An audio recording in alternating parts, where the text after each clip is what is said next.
basically a long established thing that this is happening in the world and it's wrong. And this woman takes this whole thing and is like, we should expand that to men.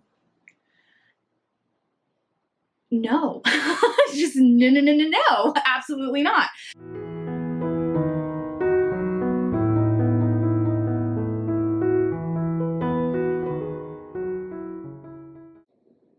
Hello, my name's Ketevan. Welcome or welcome back to my channel. Today we are going to do something I really normally don't do on this channel. I'm not a super positive person in real life, but on this channel I like to keep things generally positive. I want to talk about the books that I enjoyed. I want to hear about books that people thought were good. Very rarely do I, want to trash a book that I just didn't enjoy. I just don't enjoy it. And I just let it go and I either DNF it or I just rate it badly So I got this idea mostly because 2 out of these 3 books really enraged me to the point where I'm like, I need to talk about it. But also Yena, in one of my other videos about like the good feminist books I think I'd read up until that point in the year, she was like, ooh, what are your disappointments? Because I'd mentioned I had had some disappointments. And, I was thinking about like, disappointments, but then I got to the point where I'm like, no, these aren't disappointments. These are just like bad. So here we are. Let's jump right in to these 3 books. You saw them from the thumbnail.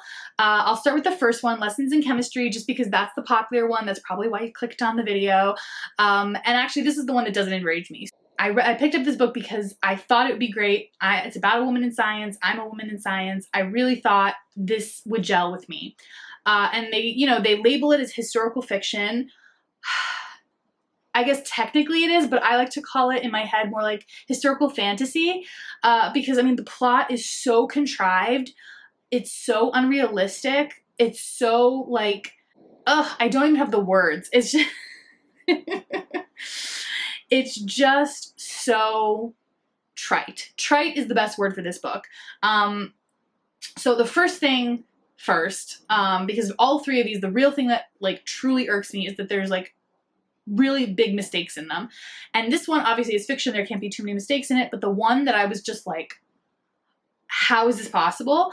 So basically, I'm sure you know what Lessons in Chemistry is about, but it's basically about this woman and then she meets this guy and then she ends up being a mom, whatever. When she's talking about this guy who's like the head of the lab that she works at, and he's supposed to be really brilliant and super famous for being a really great scientist. I think he's a chemist too. Yeah, I think they're both chemists. And she mentions like multiple times that he's been nominated for the Nobel. And when I read this, I was like, oh, I must have misheard that. Like it should have said that he could have been or would have been or whatever. Because the Nobel Committee does not release the names of nominees for something like 50 or 70 years. So like no living person is generally aware that they've been nominated. So the real issue I have is that it's just such an easy fact to have fact checked. Like you really did not have to put much effort into making sure that that was accurate, and she just didn't. And that's just like, it blows me away that like all the editors, everybody that looked at this book, it didn't occur to anyone to say, hey, actually that's not true. And it didn't even need to be there for the plot. Like, it kind of gave the guy more gravitas and showed that he was like a big deal, but like there are lots of real ways you could have made a big deal. Like we have the, MacArthur grant. We have other prizes that you could have put in there, but it was either on purpose because everyone knows that the Nobel is a big deal and it was like meant to dumb down the situation so everyone understood, oh, he's a big deal, or she's just so blatantly irresponsible that she doesn't know how to fact check her own book. So again, this is so unimportant, and people are going to comment like, oh my gosh, it's just a light pop fiction, like calm down. And you're right, if it was that all on its own, it would be fine, no big deal. But my issue is that just the whole thing is so fake. This is a little spoilery, but she basically is like incredibly traumatized right in the beginning of the book. And we don't see any of that trauma crop up for her in any way at all in the rest of the book. She just meets this man who like doesn't fix her, but just kind of is like her perfect match. And like they never have like an incompatibility issue, or like it's just so like storybook romance.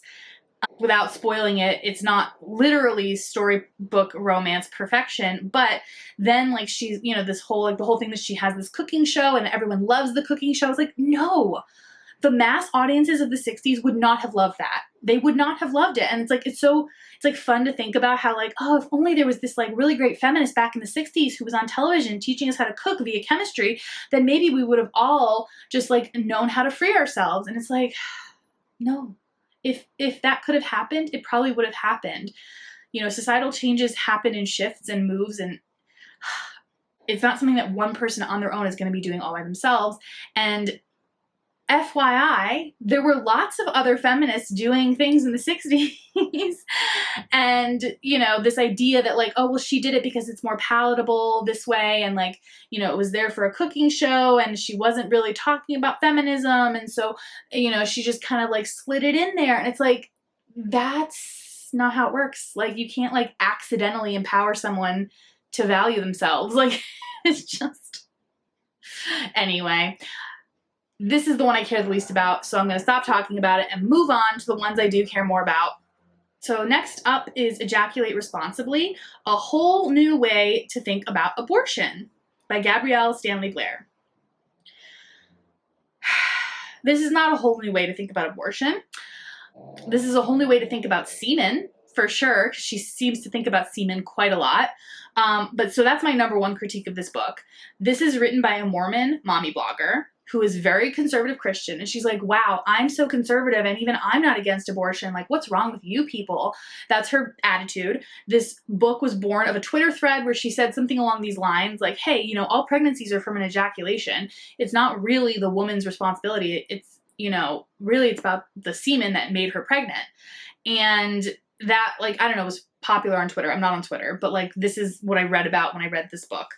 And that's fine. That is a great way to think about unplanned pregnancies, that it's not the woman's fault. Obviously, you can't get pregnant by yourself. Like, and I mean, maybe a lot of people needed to hear that, but certainly feminists and abortion advocates did not need to hear about that, right? So this is definitely aimed at more of a general audience, an audience who's not necessarily, you know, really advocates of abortion. Fine.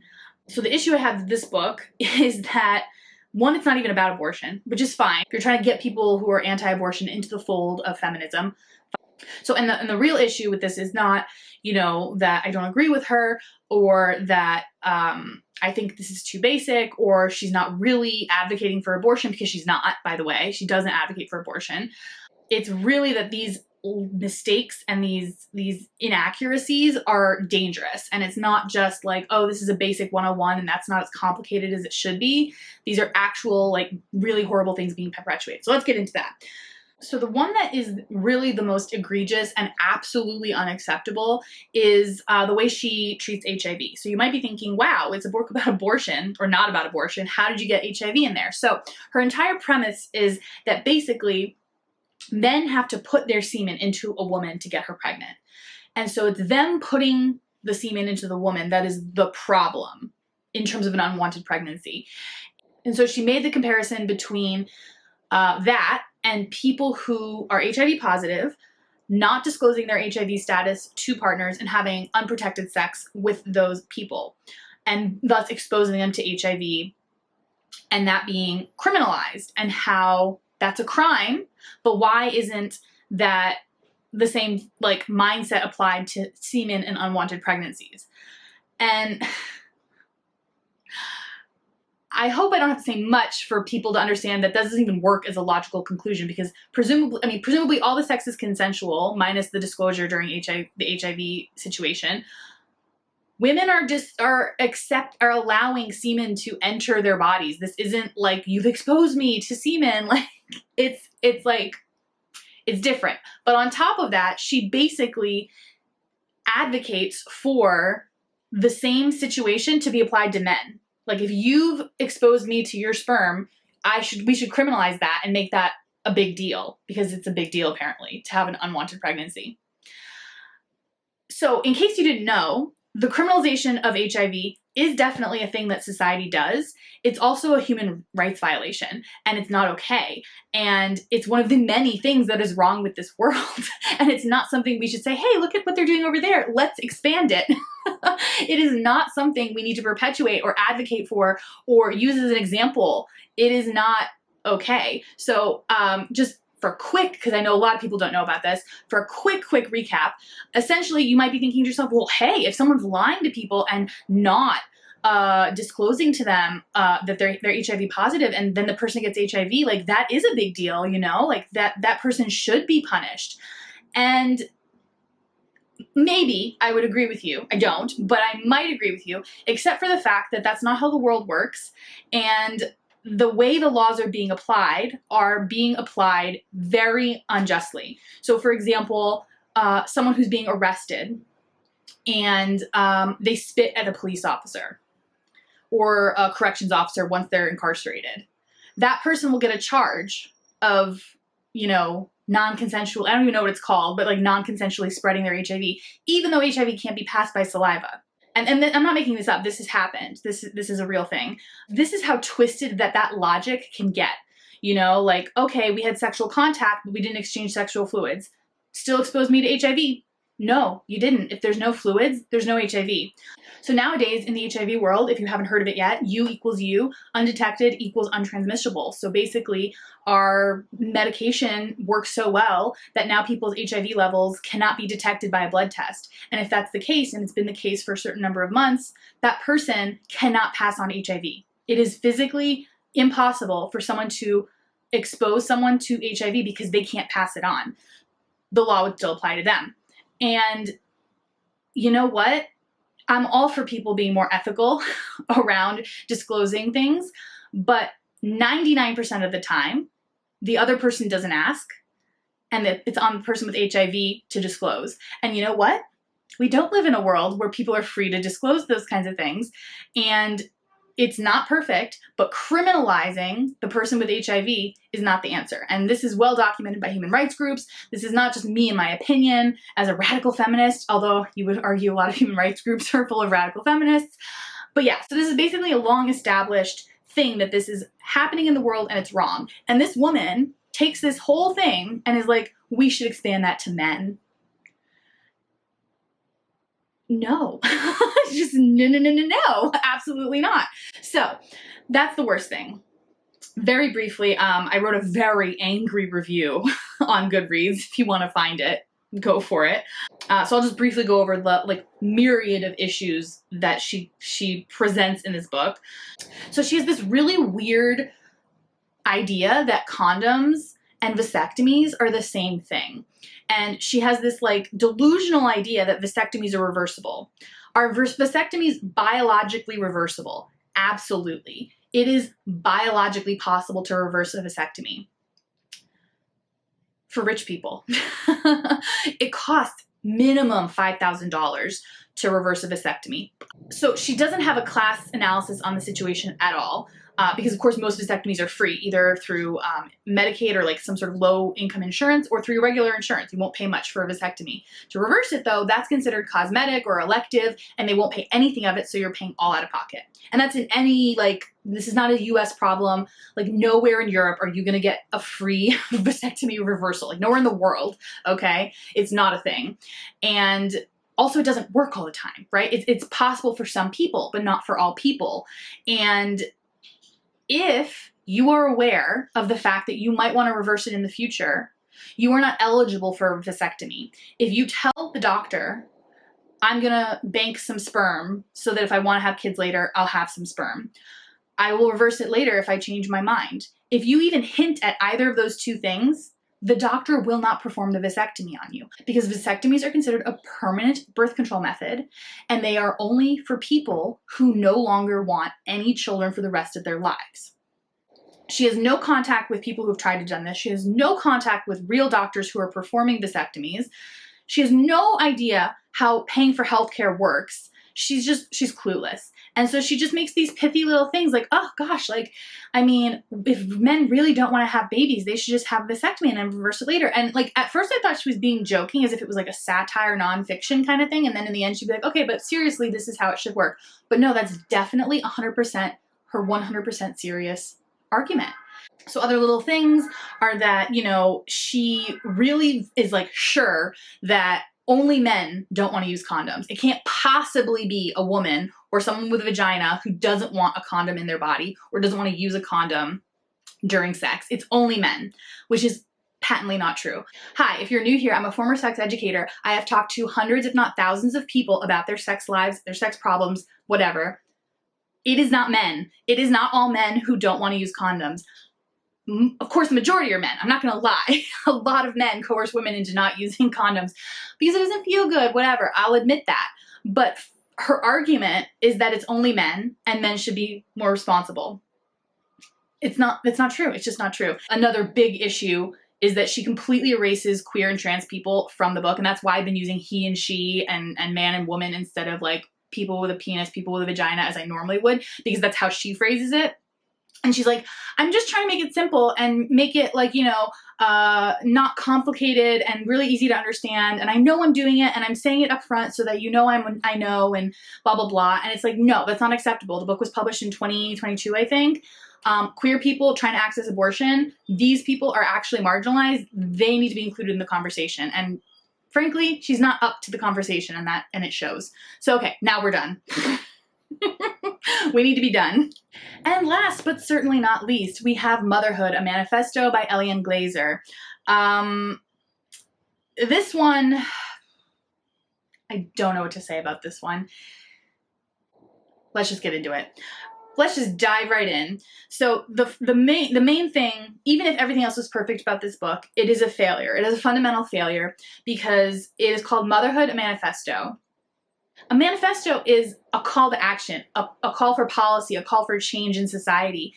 It is, hey, this is the problem, and mostly this is how we fix it. This book is not a manifesto.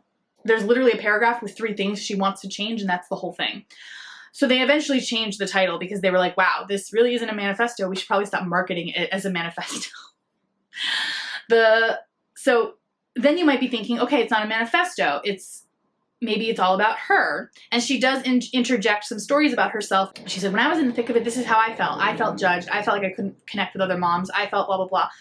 And she says all these things, but with no depth, no vulnerability, nothing interesting. Like nothing interesting. Like she literally writes a paragraph about how, you know, she was driving in her car and her 2 kids are fighting in the back seat. And she's like, am I the only mother that has their kids fighting in the back seat of the car? And it's like, no. Like, are you that disconnected from reality that you don't realize that all kids fight in the car? Like, that is like the most popularized scenario in pop culture. Like, how can you not realize that this is a universal experience, right? And also it has nothing to do with your quality as a mother at all, right? So anyway, there's no vulnerability. There's no memoir aspect of this. I kind of get the feeling that her publisher was like, you need to put more of you into this because it's kind of shallow otherwise. Arguably, I think it's still pretty shallow. And then what I think this book originally was, the third way it fails, is I think it was meant to be originally a history of motherhood because there's so much, she's British, and a lot of this is in the British context, and there's so much detail about the history of motherhood. Like, oh, in the Victorian era, this is how we used to discipline children, and this is what we believed about pregnancy. And it's like, great, like, we all knew the Victorian era discipline is not good. Like, I don't need a history of it to tell me it's not good. I'm thinking to myself, why are we going so deep down the rabbit hole of things that society has left behind? Like, we're not doing this anymore. Why are we talking about it still? And spoiler, it's because she's using it to justify hitting her kids. I wish I were joking. I wish I were joking. And I mean, she's like, obviously she doesn't admit to it in the book. First of all, she never uses the word hitting. She's very careful to always say smack. Smacking your child used to be normal. Like, yeah, lots of abusive things used to be normal. Just from the framework of the whole book, she's like grabbing onto any sort of parenting adage or the argument between 2, you know, like philosophies to sort of justify whatever she's chosen to do. And obviously that's fine. Like, I'm not personally interested in reading a book about someone justifying their parenting choices, quite illogically, by the way. But then it's clear that she's just trying to argue that the occasional smack isn't really that bad, and even goes so far as to argue that really it's the parents who don't smack their children, meaning that when you're living in a society where hitting children is completely unacceptable, the smack from the abusive parents is more damaging because it's not as normal. Yeah, She literally says this, people. Like, I can't make this up. Like, so the next two little tidbits, I will admit I'm personally invested in. They kind of like attack me a bit. Not really, but I will admit that I was personally incredibly offended by this. But I still think I'm being totally rational in my critique, of course. So basically, from the very introduction, I knew I wasn't going to like this book because she just throws out there that a lot of things we don't know scientifically, because scientists don't really care about pregnant women and they don't really care to research this, and it's not important to them. As someone who does research this and it is very important to them, I find that incredibly offensive because of course we care. Of course we want to research it. It's just like, what? Like, she's just so, again, unaware of how the world works and just kind of says these things as if they're fact, and it's not factual. So then she goes on to say that, you know, we would know these things if we were willing to do randomized control trials as opposed to observational studies. So in human data, it's very hard to randomize people because if you're randomizing them for something, it has to be unethical, right? But if you want to do a randomized control trial for, say, alcohol consumption, you got to take a group of pregnant women who are willing to do this, and you have to assign half of them to drink during their pregnancy. Can you see why that might be a freaking issue? Can you see why no pregnant woman in her right mind would want to do that? Can you see how in the past science has done that? By using prisoners, by paying poor women who are desperate for food and money, by lying to women about the risks of the study that they're participating in. Can you see how that's not possible to do ethically? So yes, we have to rely on observational studies, which is when you look at the differences between the groups of women who drink versus didn't drink, but then of course there might be other variables that affected why they're in the drinking group and why they're in the not drinking group, of course. Then we adjust for them because that's what we do as scientists. And she's like unaware. She's like, you know, then you don't have, there's a lot of socioeconomic differences that might account for that. Yes. And we adjust for it. And she seems to have like just enough information to feel confident enough to critique the whole field and not enough information to actually even know what she's talking about at the same time, which is like really fun to read. So that's like how she feels about just the science in general. And then all her ire is directed towards these recommendation bodies. She just seems to think that if a recommendation isn't perfectly suited for you, that means it's not a good recommendation. And that's the crux of why I really hate this book. She's a very privileged, wealthy, white woman, British woman. She just thinks the whole world centers around her, of course. And she's annoyed that recommendations actually apply to the entire world population instead of just her.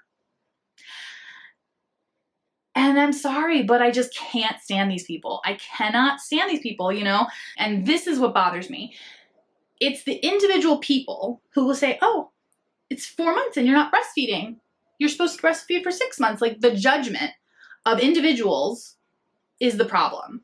And she doesn't seem to have anything to say. She doesn't have anything to say about individuals taking recommendations or even just taking their opinions, because a lot of these aren't opinion-based, and pushing them down mothers' throats as if you're a terrible mother if you don't follow every single recommendation or every single opinion of the person making the judgmental statement. And this is actually a really rich conversation that we could be having as feminists. So for example, caffeine, coffee. I've seen tons of stories lately in the news or TikToks or whatever showing or describing experiences where pregnant women are denied coffee at coffee places. Like, the barista says, no, I will not serve you because you are pregnant. And that's not okay. It's not okay even if every agency in the world said pregnant women shouldn't have caffeine, shouldn't have any coffee. That would still not be okay. So the same thing applies to bars. Bartenders are not allowed to not serve women alcohol if they're pregnant. Even if they're 9 months pregnant, visibly pregnant, you can't say no. They do anyway, you know, and that's the problem. But drinking aside, bars aside, for coffee in particular, there is no recommendation that says you shouldn't have caffeine or coffee. You are allowed to have coffee during pregnancy. And not just decaf. You're allowed to have caffeine during pregnancy. 200 milligrams is perfectly acceptable according to every single recommendation. And yet you still have baristas saying no to you. That is the problem. Not the bodies making the recommendations, but individuals feeling like they are entitled to put their values and morals on you. And like, again, it would be such a rich conversation because as you are carrying a future member of society, we all are entitled to ensure that that member of society is as healthy as possible. Like, there's such an interesting philosophical conversation. She's not having it. I've sat on, pregnancy boards in the US where other members of the board are actively saying that any alcohol found in the mother's blood, any drug use at all, any smoke, anything, instant removal of the infant upon birth. Out of the vagina, swooped off to social services. And these are people in positions of power that think that that should be how it is. That would be such an interesting conversation to really fight against, because that's not okay. I think most people would argue that's not okay, although there are some people, obviously, that do think it's okay. But to get mad at an agency for saying, hey, the science says that there's no safe amount of alcohol, and you feeling guilty because you want to drink, and you feel like a bad mom if you do drink, that's not the agency's fault. She just hates researchers for being lazy about research. She hates medical bodies for imposing these unrealistic and unfair regulations on her. And she has nothing to say about all of the people who have undoubtedly made her life a living hell by commenting. So the camera died and I don't remember exactly what I was saying, so it might be just like cut off randomly later, but I'm just gonna dive right into the next thing I found super problematic. Oh, it's just annoying. So, okay, for example, she takes out her ire in the recommendations by saying like, got you, and that's not what that really means, and da-da-da-da-da. It's so transparent that she's just like pulling for something to say. It's just so meaningless, everything she says. So for example, so she takes this recommendation that simply says raw fish and sushi can harm your baby. And she's like, gotcha. There's no problem with the raw fish. It's the bacteria on the raw fish. And it's like, obviously, like, I'm really unclear how that was confusing for you. All of the foods that are restricted, I think pretty much every food, it's because there's possible bacterial contamination, and the recommendation is to avoid that possible bacterial contamination because those types of food poisoning can cause a miscarriage or birth defects. That's why. It's not saying that there's something inherently wrong with the food. That's it. And she just like is sort of like just really grasping at straws here. It's just it irritates me to no end. And she does it multiple times throughout the book. To conclude, my real gripe with this, I mean, of course there are lots of annoying things happening in this book that I don't like, and I took personal offense to the research stuff, but the real tragedy with this book is that she just let so many things drop, and she didn't explore them because it didn't apply to her. And if you want to read about a rich, white, British woman complaining about being a mother, this is your book. I don't think the world needs that book. I don't think anyone needs to read that book. I think we need to talk about motherhood in a real way, in a way that affects mothers who are not privileged. So, for example, she went on and on about how she was petrified to tell her doctor, I don't even remember what it was, but like something about disciplining her kids a certain way or whatever, and because she was afraid that the doctor would call social services on her. I was like ready. I was like, oh great, she's gonna finally get into this. And she just doesn't. Women of color, poor women, women who are not societally seen as good mothers, despite whatever their actual behavior is, are way more likely to have their children taken from them, are way more likely to be treated badly by healthcare staff and being judged and being truly judged. All of her shame and judgment is internal, based on what she said, like she never shares that a doctor shamed her for a decision. Whereas other women, doctors do shame them for their decisions. Doctors call the police on them. Doctors are not safe for lots of women and for lots of mothers. And she just doesn't even mention it. She mentions that like Black mothers are more likely to die in pregnancy than white mothers.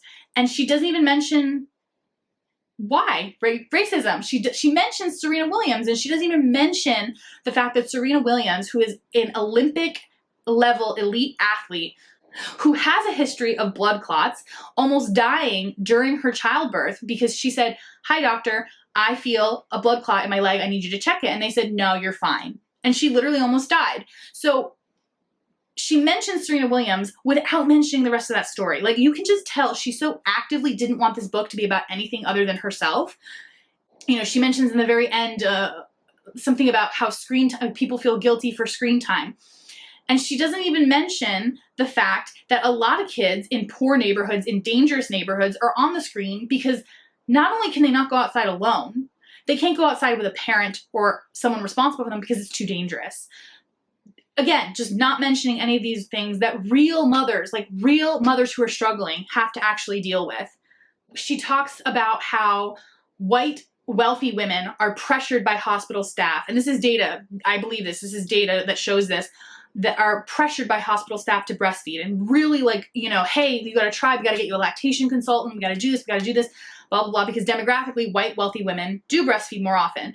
And then she acknowledges that Black women in the UK do not get information about breastfeeding. They do not get lactation consultants. They get them at lower rates than other people because staff presume that they know their demographic. It's like, oh, that's a Black woman. She's not going to breastfeed. So I just won't even bother to give her anything more than a pamphlet. I won't suggest a lactation consultant. They're being racist, right? And so she literally equates a white woman being pressured to breastfeed with a Black woman not even being given any information about breastfeeding, and she equates them as equally horrible. If that doesn't tell you all you need to know, I don't know what will. As you can guess, I hated this book so much. So much. The reason why this really obsessed me and the reason why I made this video is because these kinds of books are dangerous in the sense that, I mean, I'm not saying ban these books, of course, but like these are the kinds of books that perpetuate false progressivism that makes you think you're being radical when really you're just not, to put it nicely. And there are so many great feminist books out there that I just think like wasting your time on these books is just not very productive. So even books I hate as fiction, generally they give me a pass. Like, you know, Left Lessons in Chemistry, I gave 3 stars. Like, it's not a bad book. I just found it so not feminist when it perpetuated itself to be feminist. But in general with nonfiction though, I have a way higher standard of like, this needs to be responsible enough. This needs to be accurate. This needs to be productive to what it's doing. Even if, I mean, at its basis, nonfiction is supposed to be documenting things accurately, right? But these are the kind of books that people actually run with and say, hey, we should actually change the world and do these things based on this information. And to me, that's really scary with these 2 books in particular. So to end this on a bit more of a positive note, I am going to share with you some of the books that I'm not sure are better, but I'm going to read in hopes that they're better. So for the fiction, I mean, there's plenty of examples of great feminist fiction with strong female characters, all that. I don't think you need me to recommend some to you, but to sort of like get at what this book was trying to like discuss, I think I'm gonna read The Way We Never Were, American Families and the Nostalgia Trap. So Stephanie Coontz is, I believe, a sociologist, and I've read another book by hers that I really enjoyed. She does a really good job of like condensing history. The one I read was History of Marriage or something like that. And so this is this like, she's really zooming in on, you know, the post World War II era where we just, as a society today, are under the delusion that everything was Leave It to Beaver back then, and it wasn't. It really wasn't. No amount of propaganda or rhetoric can actually change how it really was, even if we choose to remember only certain things. So I'm really looking forward to reading that one. For Ejaculate Responsibly, I think a better option might be Just Get on the Pill, The Uneven Burden of Reproductive Politics. So as you can tell from the title, it's a very similar thesis or idea, and I think it might be better. It's still short. It's only 180 pages. I'm hoping it'll give me what I'm looking for, which is an actual conversation about uneven birth control burdens. So for motherhood, like I mentioned earlier, that I think there are way more important topics to be discussed, and the next 2 books sort of cover those topics. So the first one's called Policing the Womb, Invisible Women and the Criminalization of Motherhood by Michele Goodwin.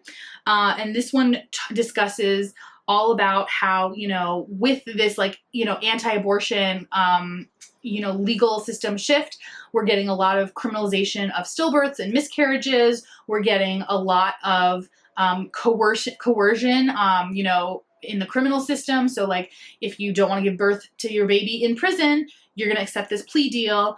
You can have a reduced sentence if you agree to become sterilized. All of these different ways that the state infringes on mothers' autonomy and mothers' rights to parent their children, and to just have freedom with their bodies in general. I think this one might be a better look at it. It's definitely academic though. It's by Cambridge University Press, so maybe it's not as accessible. So I'll have to read it and see, but this one's definitely more like meant for a general audience. It's called We Were Once a Family, A Story of Love, Death, and Child Removal in America. So this is discussing more what I was mentioning earlier, that like a lot of mothers are actually in fear of their children being removed by social services all the time because they're targeted. And so the whole, start of the book begins with this news coverage of this family. This white couple had adopted 6 black children, and then murder-suicide them, the whole family. And so once this was uncovered, this journalist decided to look into it, and she was the first person to look at it from the angle of the original birth families of the children who were removed, because of course everyone assumed, well, they were removed for good reason, and these nice white people just took them as charity, when in reality, that wasn't maybe necessarily the case. So then that sort of unlocks this whole world of unjust removals of children, and how it's endemic in the United States, and how these decisions are made by people who are overworked, who are under pressures from really inappropriate places, and just all of this stuff. It's really explored, and I hope it's good. I really hope it's good, because I think it'll be a really interesting examination. And sorry, I'm actually going to add a third one to this list.